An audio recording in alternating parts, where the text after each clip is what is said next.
Night Beat.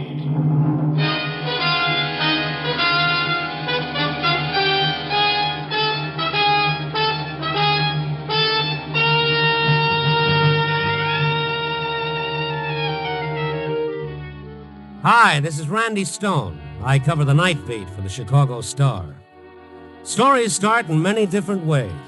This one began with a girl fighting for her life in the rapids of a rushing stream and ended in the quiet depths of a poisoned cup.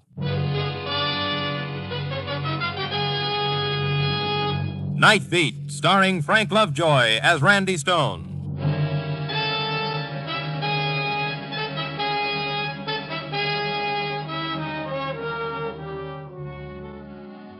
A guy in my business has to take his vacation whenever he can get it.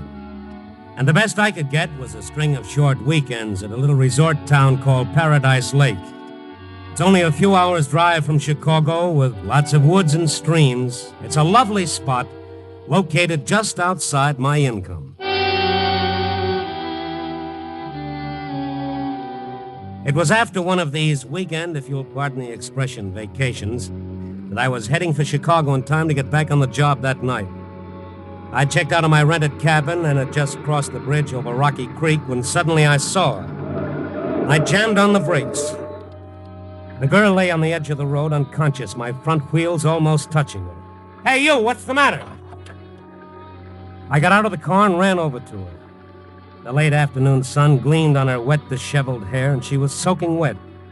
I could see tracks where she'd climbed up from the rapids below to the edge of the road. I chafed her wrists and slapped her hands a little. Hey, wake up. You hear me? What happened? Come on, baby, snap out of it. That's the girl. You look like you've been half drowned, beautiful. Well, she's still out. Well, better get you into my chariot before you catch pneumonia or some other car finishes you off. Off we go. Funny how silk clings when it's wet. I went back to my cabin, I got her inside and put her on the sofa. Then I started the fire in the fireplace and got the oil stove going in the kitchen. Eagle Scout Stone was doing his good deed for the day. I'd be late for the office tonight, but she looked as though it might be worth it. Who's in there? I came out of the kitchen and saw that she was sitting up, her big gray eyes wide and a little dazed. Who are you? Where am I? The name is Randy Stone. Drink this. What? Go on. St. Bernard would have brandy, but on my salary you'll have to settle for this. Drink it down. How did I get here? We'll exchange questions later. All right, now, down the hatch. That's the girl. I'm soaked. Better pull this blanket around you. There. I'll be warm in a minute. Well, you're shivering. You better wrap it a little tighter. You can let go. Oh. Oh, yeah, I'll put some more wood in the fire. What's your name? Pat Torrance. What did you do, slip and fall into the creek? Fall? Now, don't tell me you were in swimming, or is that a new style in French bathing suits? No, I didn't fall. All right, easy now. Now, what happened? I was pushed. You were what? She pushed me. She tried to kill me. The girl got up, one hand at her throat, her eyes wide with frightened memory. The blanket fell away from her shoulders, revealing a lovely outline all the way down. I remember. I was standing on that high bank overlooking the rapids. Yeah? Well, who did it? Who was she? I'd better go. Thanks for... Whoa, now, wait a minute. Whoa, now, take it easy. Get warm for us. You'll get sick. I really must go. Francine's probably worrying about what's happened to me. I've got to get back. Francine? Francine Moore. We have a cabin on the lake. Oh, I must have been blind to have missed you all the time I've been here.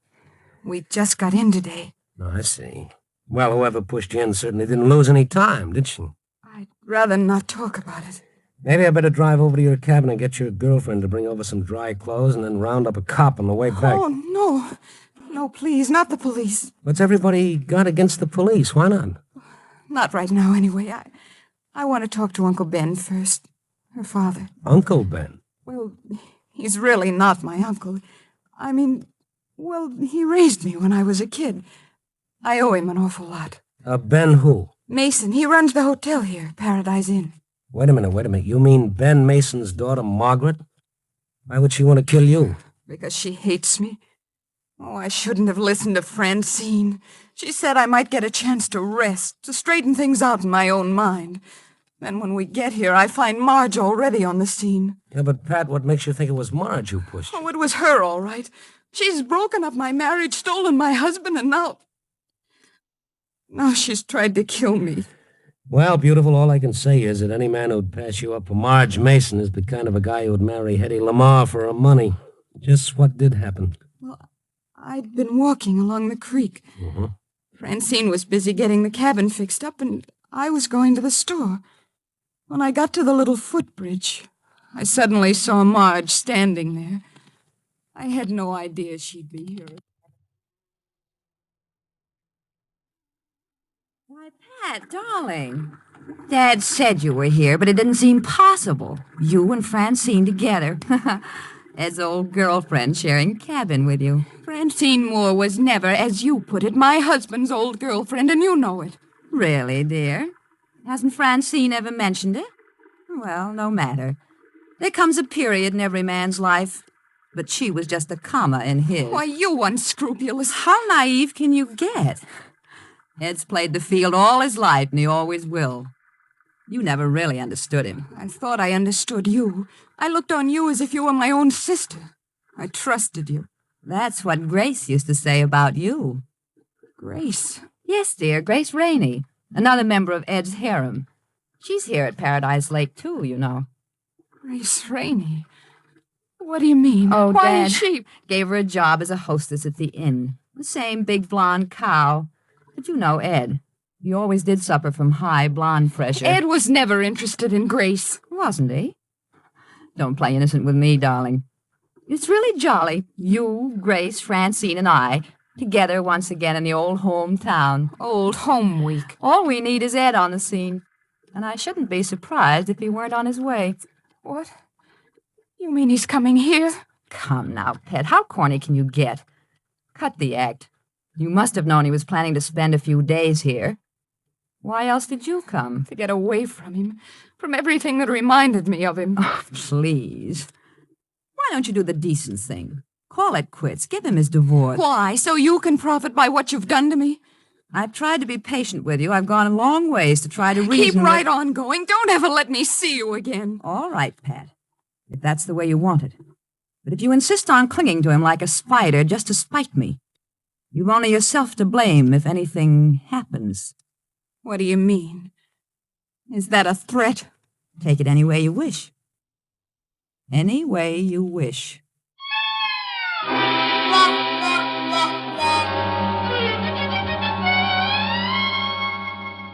And Marge just walked away and left you there? Yes.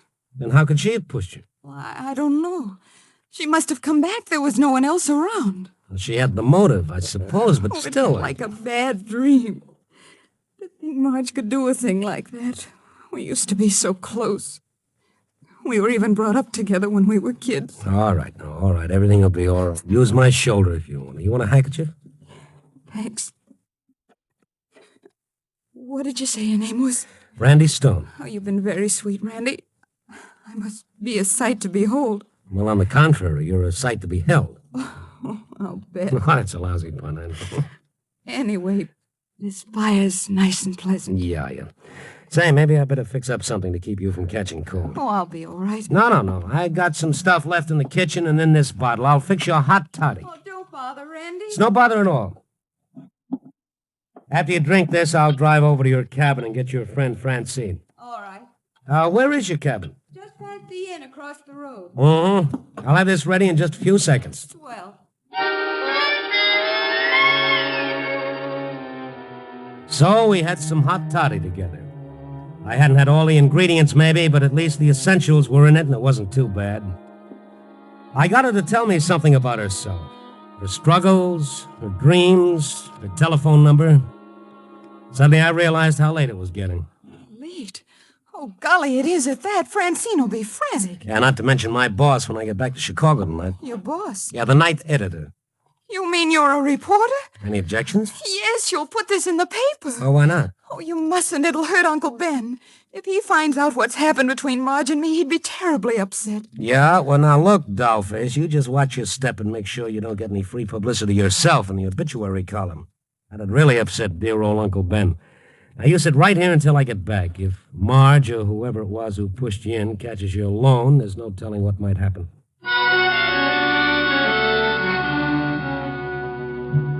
I guess I just never could understand the feminine psychology. Bunch of dames trying to bump each other off over a guy who was never any good to begin with.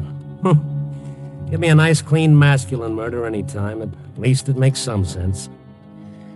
I drove back toward the inn, following the road along the course of the stream. And then suddenly ahead of me, I saw a couple of flares burning in a car parked across the road with its headlights focusing on the rushing stream below. I pulled up. A big white sheriff's star was painted on the car's side. Some men were working along the edge of the stream, and a small crowd was watching. I got out, walked down the bank toward the edge of the creek. There were two girls standing at the edge of the crowd. One was a tall blonde who was crying softly, and the other was Marge Mason. Hiya, Marge. Oh, Randy Stone. What's going on? They're dragging the creek. Dragging it what for? They're trying to recover the body. The body? Whose body? A friend of ours. A girl named Pat Torrance. I see. What happened? Grace says she jumped in. Yes. Yes, I saw her. Oh, you did? When was this? Just a short time ago. I was on my way back to the inn from the store when I heard her cry out. For a moment, I could see her face through the trees as she fell in. It was Pat. Randy, this is Grace Rainey. She acts. Yeah, I noticed. Randy Stone, a reporter from Chicago, Gracie. Oh? A reporter? Couldn't you get help? Wasn't there anyone else around? No. It was so dark. I didn't see anyone. And she couldn't swim. I knew she couldn't swim. She couldn't swim. Grace can't either. I can't act either. What makes you think she jumped? This wasn't the first time she tried to commit suicide. That's right. How do you know that, Marge? Why, her husband told me, Ed. Just a week ago, he tried to persuade her to go to a sanitarium and take treatment. When did he tell you that? Why, just this afternoon. This afternoon? I was talking to him on the phone when I ran in and told her what had happened. It was awful. You mean talking to him long distance to Chicago? Why, no, Mr. Stone. Ed Torrance got here this morning. He's right here in Paradise Lake.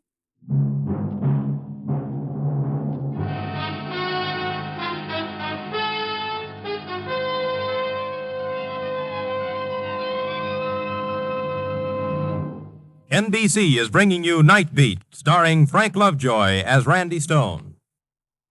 Gloom becomes a thing of the past on Tuesday, September 19th over most of these NBC stations, when genial Art Linkletter returns to prove once again that people are funny. Check your blues at the door because there's no room for them in the merriment when the fortunate prize-winning contestants go through a wide variety of mad antics on People Are Funny. That date, September 19th. And it's important for another reason. It's the day that Fibber, McGee, and Molly and their delightful guests at 79 Wistful Vista will be back where the chimes are. NBC.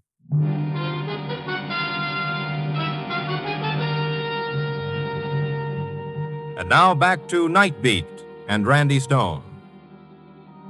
Well, the police started dredging the creek at Paradise Lake for the body of Pat Torrance after her friend Grace Rainey said she'd seen it jump in. We stood around watching them search for the body, Grace and another of Pat's one-time gal friends, Marge Mason. So many girls involved in this mix-up, I was beginning to feel like a lone male at a ladies' seminary tea. I wondered if I should tell the gals that at this very moment Pat was sitting in my cabin alive and kicking. Marge kept talking as we watched them drag the stream. Complex. Ed said she even thought drivers were trying to run her down in the streets. Why isn't Pat's husband here? Ed knows what's happened, doesn't he? Yes, Marge told him on the phone. I don't know why he isn't. Which one of those officers is the sheriff? You'll probably find the sheriff in their car up there, Mr. Stone, with the white star on the door, see? Oh, yes. Thank you, Grace. Promise or no promise, I figured it was time to bring the law in on Pat's story that Marge or someone had tried to murder her. There was a solitary figure sitting in the sheriff's car. A heavy-set old dame built like a battleship and a voice to match. Yeah, what is it? I'm looking for the sheriff. Have you seen... I'm the sheriff. You? Pick up your chin, mister. What do you want? Well, I beg your pardon. Yeah, I know. Well, I'm not the only woman sheriff in the world, Buster. There have been others. You're a stranger here, I take it. Well, yes. My name is Stone from the Chicago Star. Chicago Star, eh? Yeah. By thunder, every time you turn up a wet rock, you find a Chicago Star reporter underneath. I don't understand what you mean. don't, eh? Now, look, Bub. I don't know how you got here so quick, or why you think a suicide in this county is important enough for the high and mighty Chicago Star to send a reporter out. Well, it's past... But I don't care, see? And what's more, as far as I'm concerned, you can skedaddle right back to Chicago. Yes, sir. What's that? I'm sorry, I'm just confused. Well, you get no cooperation from my office, you understand? Well, frankly, no. I haven't forgotten those stories your paper printed about me during my campaign for office. Well- So I was a joke, eh? Huh? I didn't have a chance, did I? Well, now, look, I'm sorry, but I personally didn't have a thing to do... Go back and tell those morons who run your paper that Dolly Maynard was elected, in case they haven't found out yet. Well, maybe it's caught I'm up at with the their money. machine politicians, and as long as I'm in office, none of their hack reporters will get a single story out of me. Yeah, and well, what's I more, think you go back.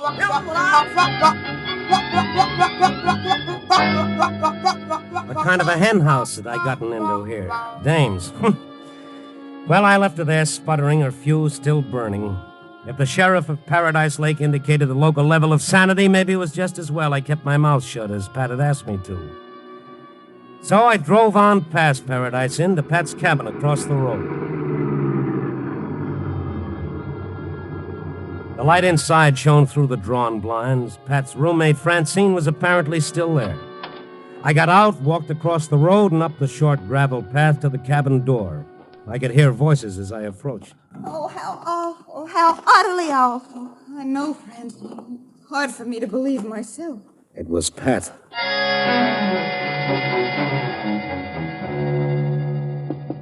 Oh, I'll get it. Randy. I thought you said you'd stay put at my cabin. Oh, forgive me, Randy. I just couldn't. I got so nervous there all by myself. Come in, won't you? Oh, Francine, this is the man who rescued me, Randy Stone. Oh? This is Francine Moore, my very best friend. How many best friends can a girl have? Oh, I'm so grateful for what you've done, Mr. Stone. Pat's my dearest little old friend, and if anything had happened to her... Well, everybody else thinks something has happened to her. What do you mean? But when you hiked up the road, didn't you notice the crowd by the creek? Creek? No. Well, they're dragging it for your body. Oh, no. Oh, yes. How could you miss seeing it? I didn't come over the road. I cut through the meadow. I didn't want anyone to see me all wet. Oh. Well, what are they... I mean, what makes them think that Pat is in Told the... the police. No, not me, baby. They were already looking for you. When I came by, everybody thinks you jumped in. Jumped in? Yeah. Pat, you didn't. Of course not. I told you how it happened. I was pushed. Oh, Mr. Stone, did anyone see her? How would they know? Well, Grace Rainey says she saw her. Oh, Grace. You mean she says she actually saw me jump in? She seems to think she did. Pat, darling, couldn't you have just slipped and thought No, I perhaps... tell you, I was pushed. I didn't just imagine it, Francine. Why do you look at me that way? Someone did push me deliberately. Oh, now, darling, why don't you go to bed now? And in the morning, I'm sure we'll all have a more sensible outlook on everything. Listen, I'll fix you a cup of hot chocolate. Go on, dear, go to bed. Oh, Francine, you're a love. Good night, Randy. You've been wonderful. Thanks so much for everything. Yeah, send me a medal. Good night, baby. Poor dear Pat. What does that mean? What? The way you said that. Oh, now, come into the kitchen. Oh, the poor darling has been under an awfully severe nervous drain the past month or two. Did you know that Ed's here, too? No. Yeah, the Don Juan husband of hers, Marge, was talking to him. Here? At Paradise Lake? Yeah. Well, why would he come here? Well, he probably heard it was open season on Danes. Oh, no, now, seriously. Well, Pat seems to think it might be on account of Marge. That's strange. Oh, would you like some hot chocolate? No, thank you. I better be on my way now that Pat's in good hands. Nice to meet you, Francine. See you again sometime, I hope. Well, you never can tell. Good night. Goodbye, Randy, and thanks again.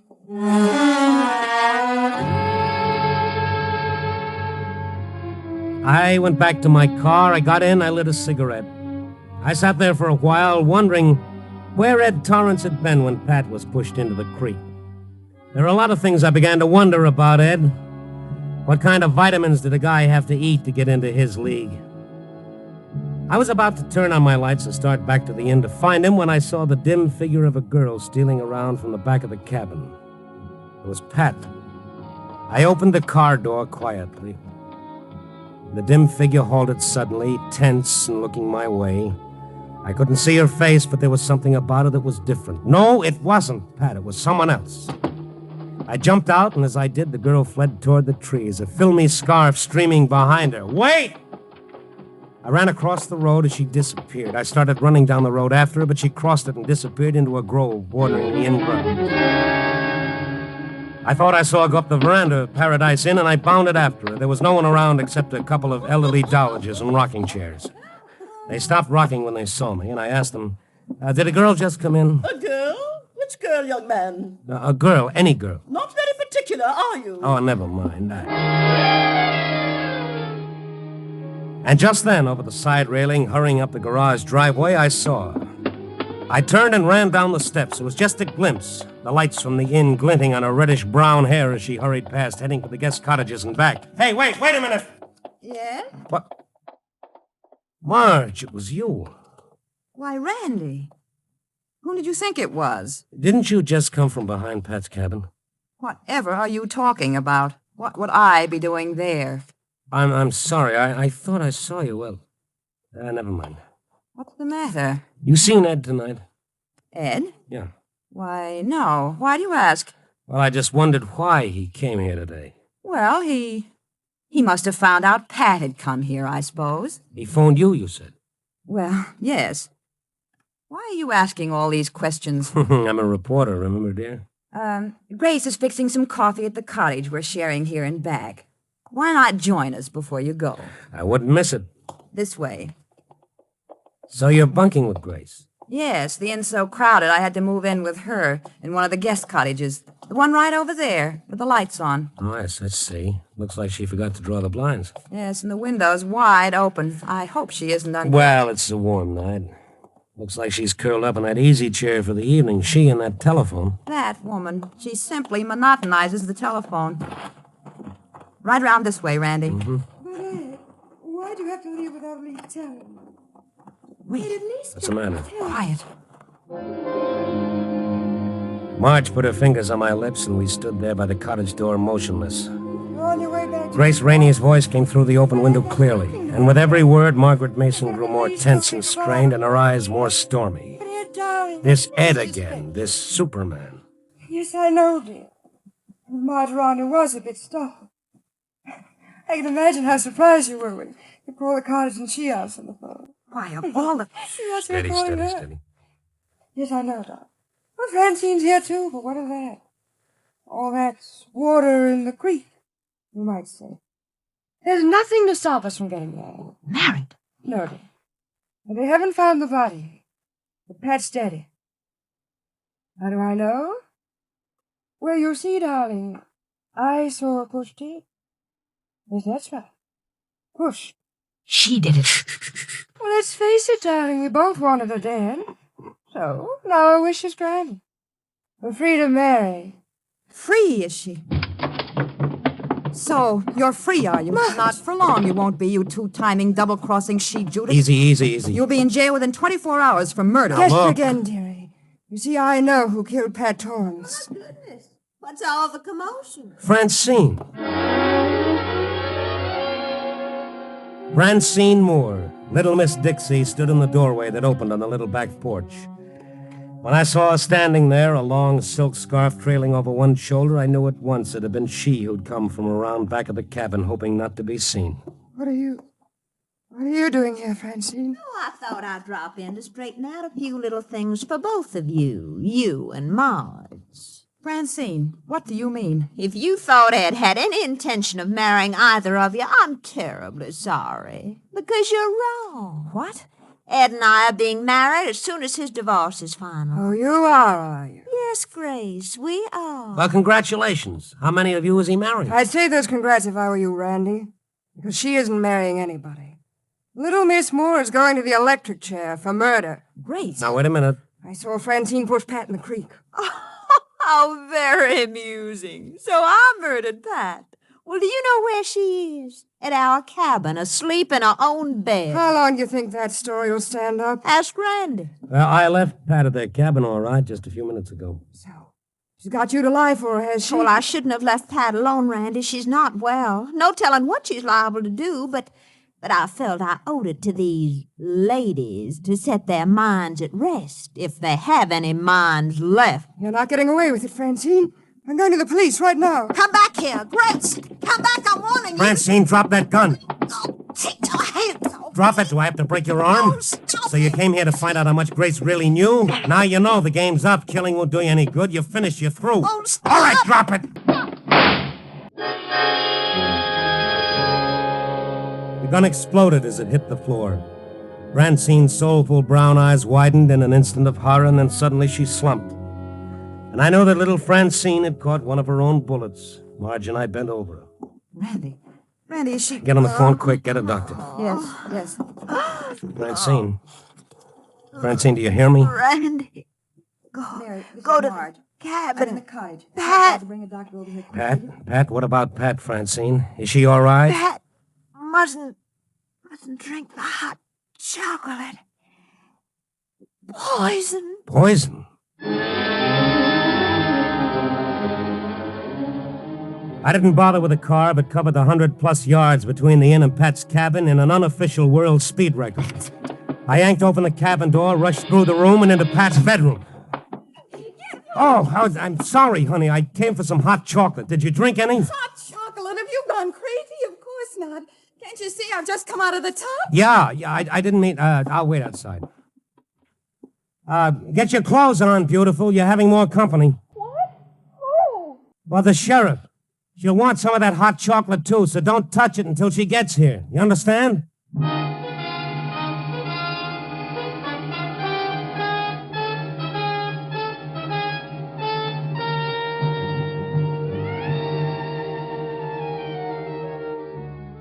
Well, it's 4 a.m. in Chicago again, and tonight's story is full of women as a sultan's harem. As the French say, cherchez les dames. And on this trip, I found plenty of them, with a moral to go with each one. For Marge, hell hath no fury like a woman tripped up trying to skip with another woman's husband. And for Gracie, gentlemen prefer blondes, on the theory, no doubt, that where there's light, there must be heat. For little Francine, well, she tried to take life cheerfully, the life, that is, of anyone who stood in her way. And as for Pat, well, you don't need any moral for her. A girl with a map like she has can usually find somebody to read it. Yep. Copy, boy.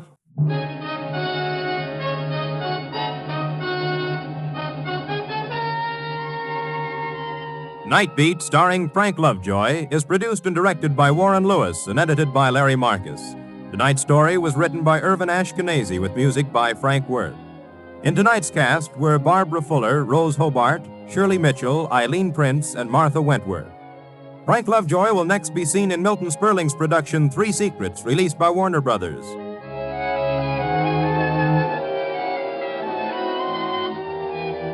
Listen next week at this time and every week as Randy Stone searches through the city for the strange stories waiting for him in the darkness.